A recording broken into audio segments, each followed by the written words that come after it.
ஒரே மாதிரி உருளைக்கிழங்கு பொரியல் செய்யாமல் இந்த மசாலாவை சேர்த்து உருளைக்கிழங்கு செஞ்சு பாருங்கள். டேஸ்ட் சும்மா அட்டகாசமாக இருக்கும்.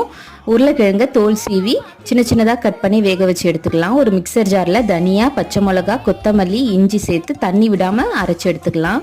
ஒரு பேனில் தேவையான அளவு எண்ணெய் ஊற்றிட்டு கடுகு, சீரகம், உளுத்தம்பருப்பு, காஞ்ச மிளகா, கருவேப்பிலை போட்டு தாளிச்சிட்டு பெருங்காயத்தூள் சேர்த்து கலந்து விட்டுடலாம். இது கூடவே தேவையான அளவு உப்பு, 1/4 ஸ்பூன் மஞ்சள் தூள், வெறும் மிளகாய் தூள், தனியாத்தூள் 1 ஸ்பூன் சேர்த்து நல்லா வதக்கிடலாம்.